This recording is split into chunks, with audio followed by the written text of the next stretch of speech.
मुझे ऐसा लग रहा है जैसे मैं मैन वर्सेस वाइल्ड की शूटिंग कर रहा हूँ। मैं निशान देख रहा हूँ लेपर्ड के। हाँ तो बताओ सब जो वाह। और ये अनंगपुर डैम के बाद अब मेरा दूसरा पड़ाव होगा अनंगपुर गांव, जहां की राजा अनंगपाल और राजा मिहिर भोज की प्रतिमा लगी हुई हैं। तो चलिए चलते हैं अनंगपुर गांव की तरफ। स्वागत है आपका हिमालयन जोगी चैनल पर। और अभी मैं हूँ एक ऐतिहासिक गांव में, अनंगपुर, जो कि फरीदाबाद डिस्ट्रिक्ट में है। ये रियासत जो है वो राजा अनंगपाल की थी।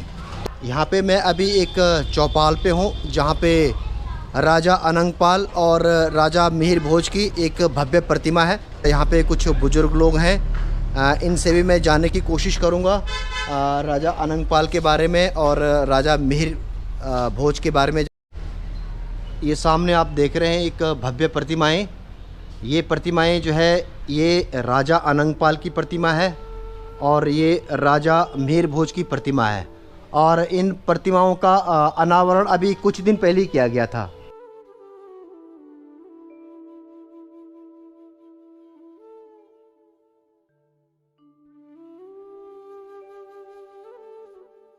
राजा अनंगपाल को बताते हैं कि उसने ये जो है, जो बांध है ना, ये पहाड़ी एरिया तो था ही, इसमें से पानी इधर से जाता था और इसमें पूरा जो है उबड़ खाबड़ ये वो, तो उसने इस बांध को बनाया था। ये राजा अनंगपाल के ज़माने का ये नगाड़ा है। नगाड़ा ही बोलते हैं ना इसको, नगाड़ा।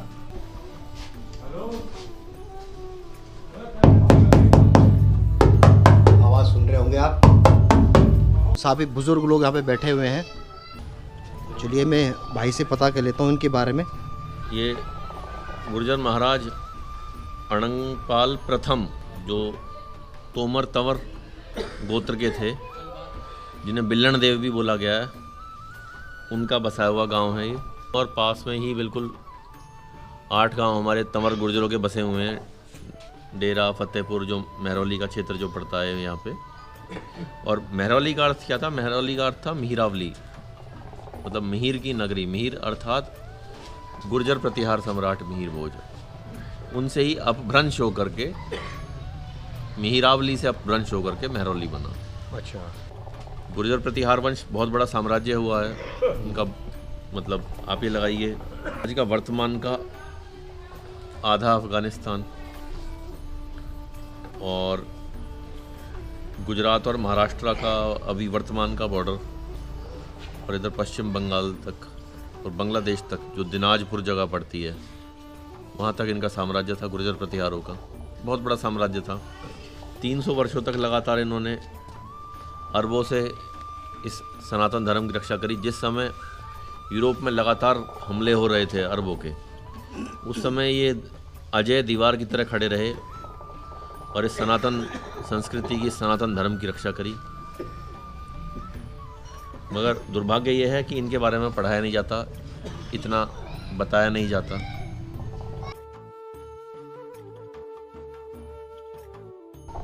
तो वही तो हमारे साथ, हमारे जो है इतिहास के साथ यही तो खिलवाड़ किया गया ना, कि इनके बारे में ज़्यादा बताया नहीं गया। बस फिर मुग़लों के इतिहास के बारे में बताया गया है, लेकिन जो हमारे एक्चुअली हिंदू या हमारे सनातन धर्म के जो राजा महाराजा हुए हैं, उनके बारे में बिल्कुल भी नहीं पढ़ाया जाता। बल्कि एक, मैं ये कहूँ कि 2-3 लाइन में सिमट के इतिहास रह गया उनका।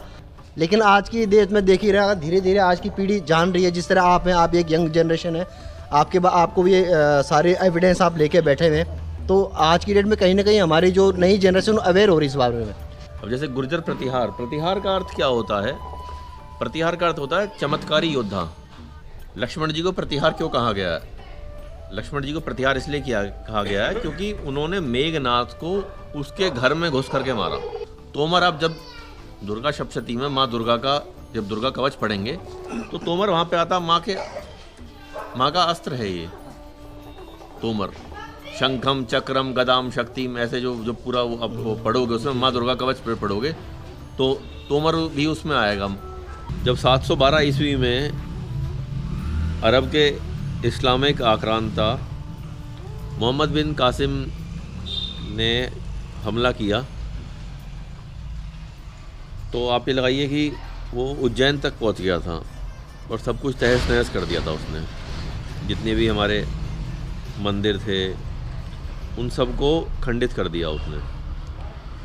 फिर उसके बाद उसके जो आगे के 2 रूलर्स हुए वो तमीम और जुनैद हुए। उनके विरुद्ध 725 और 730 के बीच में एक बहुत बड़ा संगठन तैयार किया गुर्जरों ने, जिसकी अगुवाई करी किसने? गुर्जर प्रतिहार सम्राट नागभट्ट प्रथम ने। और ये प्रण लिया माउंट आबू पर, एक यज्ञ किया गया जिसको बोलते हैं यज्ञ से उत्पन्न हुआ। असलियत में वो यज्ञ से उत्पन्न हुआ नहीं। देखिए अग्नि किसी को उत्पन्न नहीं करती। तो उन्होंने प्रतिज्ञा करी अग्नि को साक्षी मान करके। जैसे आप ये देखेंगे रामायण में एक प्रसंग आता है जब हनुमान जी ने भगवान श्री राम और सुग्रीव की मित्रता अग्नि को साक्षी मान करके करवाई थी। वो तो आपको पता होगा। वो किस लिए करवाई जाती थी कि भी अगर कोई इससे हटे तो अग्नि उसे भस्म कर दे, इसलिए ये कारण था उसका। तो वही प्रतिज्ञा गुर्जर प्रतिहार सम्राट नागभट्ट प्रथम ने अपने सभी गुर्जर वंशों को, जो भी अलग अलग मतलब गोत्र के गुर्जर थे, जैसे चावड़ा गुर्जर थे, तोमर तंवर गुर्जर थे, चंदेले गुर्जर थे, परमार गुर्जर थे, चालुक्य सोलंकी गुर्जर थे, या चौहान गुर्जर थे, या भाटी गुर्जर थे, तो उन सभी को ये प्रतिज्ञा दिलाई कि आज आपको खड़ा होना है और इस देश की रक्षा के लिए, इस संस्कृति पर, सनातन संस्कृति पर इतना बड़ा जो हमला हुआ है, इससे रक्षा करने के लिए आपको ये प्रण लेना पड़ेगा। और वही उन्होंने किया। और उसके बाद लगातार 300 वर्षों तक वो लड़ते रहे और उन्हें हराते रहे।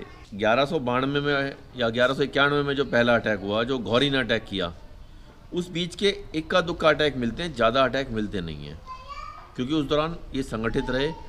और जो 1027 में जो गजनवी को हराया था इन्होंने, वो मतलब अपने आप में बहुत शक्तिशाली तरीके से हराया।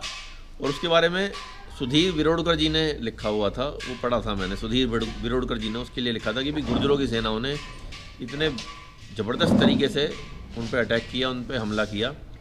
और जो आरएसएस के चीफ थे नहीं के सुदर्शन जी, अच्छा, उन्होंने लिखा हुआ है कि जम्मू कश्मीर में जो भी वर्तमान जो गुर्जर हैं, जो मुस्लिम गुर्जर कह के आप उन्हें जानते हो, हाँ, मुस्लिम भी वो असलियत में क्या है, वो इन गुर्जर प्रतिहारों की सेना ही है वहाँ पे। अच्छा, वो फ्रंटियर्स पे लगी हुई हैं सेनाएं। वो देश की रक्षा करने के लिए वो वही सेनाएं हैं। वो चलो तो हम भी आ रहे, फोटो हम भी खिंचवाएं। आजा आजा बच्चा आजा। अच्छा इधर है, आगे है एक मंदिर है और अभी हम मंदिर में जा रहे हैं। ये मंदिर जो है अनंगपाल राजा ने यहाँ मंदिर की स्थापना की थी। अच्छा, स्थापना उन्होंने की है? उन्होंने की थी। अच्छा अच्छा, उस टाइम। अच्छा, वो खंडित हो गया था दोबारा। जो है वो हमने, अच्छा उस टाइम वो खंडित हो गया था, फिर आप गांव वालों ने इसको फिर नई तरीके से बनाया। और ये वही पुराना मंदिर है जो भाई साहब ने बताया कि ये जो मंदिर है ये राजा अनंगपाल ने बनवाया था। हाँ, 736 का उनका वो रहा, राज रहा है। और हालांकि मंदिर बिल्कुल खंडित हो गया था, लेकिन उसके बाद फिर ये अनंगपुर गांव वालों ने इस मंदिर का जो स्ट्रक्चर है वो फिर नए सिरे से बनाया है। ये जो है, ये पत्थर आप देख रहे हैं, ये पुराने मंदिर के अवशेष हैं यहाँ पे। और बाहर भी है, बाहर भी दिखा दीजिए। यहाँ पे शिवलिंग है, एक मंदिर ये भी है। और इसमें पुरानी धरोहर मैं आपको दिखाता हूँ। ये जो ये पत्थर की मूर्तियाँ हैं राजा अनंगपाल के जमाने की। ये भगवान नंदी की है मुझे लग रहा है। हाँ जी, है ना? हाँ जी। ये भगवान नंदी की, ये जो है ये मूर्ति भगवान नंदी की है और पीछे भगवान शिव की है। शिव की, ये हाँ जी। और ये है, ये शिवलिंग है। मतलब पुराने अवशेष गांव वालों ने बड़े सुरक्षित रखे हैं। और शिवलिंग जो आधुनिक शिवलिंग है वो आप देख ही रहे हैं यहाँ पे। और अभी भाई लोग बता रहे हैं कि आगे जो अनंगपाल राजा का जो महल था, उसके हालांकि महल तो है नहीं, लेकिन जो किला था वो किले की दीवारें अभी थोड़ी बहुत बची हुई हैं, अवशेष बचे हुए हैं। वो उसमें था ना, कंस्ट्रक्शन में था ना। हाँ हाँ हाँ, युद्ध हुआ था। अच्छा अच्छा, जिस टाइम युद्ध हुआ था उस टाइम कंस्ट्रक्शन में। आज कंस्ट्रक्शन में था। अच्छा, मुझे भाई लोगों का सहयोग मिला है, मैं अकेले तो नहीं आ पाता। शिषपाल भड़ाना जी हैं, और भाई जी आप अपना नाम? जितेंद्र भड़ाना। जितेंद्र भड़ाना, ये दोनों भड़ाना भाई मेरे साथ सहयोग कर रहे हैं, मैं इनका बहुत बहुत आभारी हूँ। ये देखो ना, ये मट्टी के कंकर भी। हाँ, ये सब लेपर्ड का ही है। ये हाँ। लेपर्ड है किसके? ये वही है अपने। हाँ, ये देखो ना। हाँ। अच्छा, यहाँ लेपर्ड भी बहुत है, इसीलिए अकेले आना बिल्कुल वैसे भी ठीक नहीं था, क्योंकि यहाँ मैं निशान देख रहा हूँ लेपर्ड के या जंगली जानवरों के। हाँ, जानवर काफ़ी निशान है यहाँ पे। और ये अच्छा, ये ईंट थी। ये ईंट है ये। अच्छा, ये थी दीवार है। हाँ, ये दीवार थी। ये ऐसे पहाड़ी के साथ साथ ऐसे चली गई। अच्छा। और इधर ऐसे नीचे चली गई। अच्छा, ये ईंट है। ये जो है बता रहे हैं भाई साहब कि ये किले की दीवार थी, अब तो बिल्कुल खंडित हो चुके हैं। यहाँ से लेके अच्छा, और यहाँ तक दीवार थी। ये इतना चौड़ा था? हाँ, इतनी चौड़ी दीवार। अच्छा, आगे शायद कुछ अवशेष हैं। ये देखिए, अब ये सब ईंट के हैं। हाँ, ये सब पुराने ईंट है, पुराने जमाने की। जब का ये है। हाँ हाँ, वही लग रहा देखो ना, है। ये दीवार। हाँ, ये दीवार, ये पत्थर रखे हुए हैं ना। हाँ। ये बिल्कुल पत्थर रखे हुए हैं। ये सारे किले की दीवार यहाँ से, वहाँ से मैंने तो वहाँ से शुरू है, हालांकि दिखी नहीं, लेकिन आगे शायद थोड़ा बहुत अवशेष दिख जाएंगे। तो यहाँ से पूरा किला था, और ये पूरा पहाड़ी इलाका है। बड़े बड़े पत्थर लग रहे थे। बड़े बड़े पत्थर लग रहे हैं। हाँ, बिल्कुल दिख रहा है, वो चिनाई दिख रही है। चलिए भी हम आगे की तरफ देखते हैं। कुछ अवशेष ढूंढने की कोशिश कर रहे हैं हम यहाँ पे। कुछ अवशेष तो मिले हैं, लेकिन कुछ अवशेष और बाकी हैं। ये देखिए बेर, ये बेर है ना। हाँ। ये देखो, ये बेर है।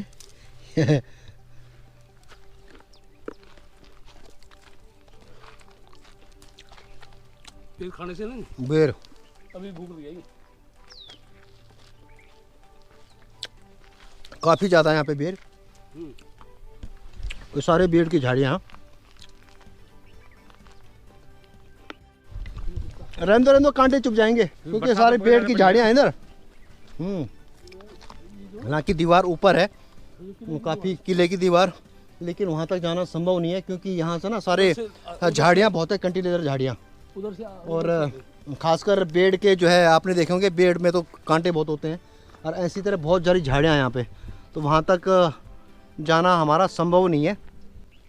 और ये एक तरह से मेरी जंगल सफारी भी होगी भाई लोगों के साथ में। उसी रास्ते जाना पड़ेगा वहीं से। वो डेथ वैली किधर है भाई जी? वो डेथ वैली पे देख सकता हूँ आपको। हैं? वहाँ भी दिखाता हूँ मैं क्या कर रहा हूँ। अच्छा, अभी दिखा रहा हूँ। अरे वाह, अगर ले चलो तो बहुत अच्छी बात है इसका। अभी चल रहा हूँ। मैं जिस बारे में बोल रहा था, डेथ वैली, मैं तो सोच रहा था कि शायद वहाँ ना जा पाऊँ, लेकिन शिषपाल भड़ाना जी भाई जी बोल रहे कि वहीं लेके चलता हूँ मैं तुझे। तो हम तीनों भाई लगे हुए। तो सारा गुज्जर बहुल्य क्षेत्र है फरीदाबाद। तो पत्थर देख सकते हैं, ये किले की दीवारें हैं। ये गोलाई से पत्थर। हाँ, ये देखिए, ये थोड़े, ये जितने भी हैं ये आप देख सकते हैं, थोड़े बहुत अवशेष हमें मिल गए हैं दीवार के। ये आप देख सकते हैं, ये सब, ये देखिए ये पत्थर, ये बिल्कुल इस पे छेनी से इससे वो चित्रकारी कर रखी है। और ये यही है वो दीवार राजा अनंगपाल के किले की, जो कि मैंने बताया ना कि अब बिल्कुल नष्ट हो चुकी है, ख़त्म हो चुकी है। इसी बहाने आज हमारी तीनों भाइयों की जंगल सफारी भी हो रही है। हम घूम रहे हैं इन जंगलों में, हालांकि यहाँ लेपर्ड का डर बहुत है, और ख़ासकर अजगर का भी, लेकिन अभी हम तीन हैं इसलिए डरने की कोई बात नहीं हमें। यह है कि अकेले आना थोड़ा यहाँ पे बहुत मुश्किल है। देखो चारों तरफ जो है कंटीलीदार झाड़ियाँ, घना जंगल। मुझे ऐसा लग रहा है जैसे मैं मैन वर्सेस वाइल्ड की शूटिंग कर रहा हूँ। बियर के साथ में, बियर ही नाम था उसका, पता नहीं क्या नाम है उसका। जंगलों में, वो भी ऐसे घने जंगलों में जाता है। और देखो घने जंगल के बीच में ये है अखाड़ा, क्योंकि ये हरियाणा है, ये धरती हरियाणा की है, और सारे पहलवान हरियाणा से पैदा होते हैं, और इन्हीं अखाड़ों से इंटरनेशनल लेवल तक पहुंचते हैं। वो कहते हैं ना, देश हरियाणा, देश मेरा हरियाणा, जित दूध दही का खाना। हेलो बच्चों,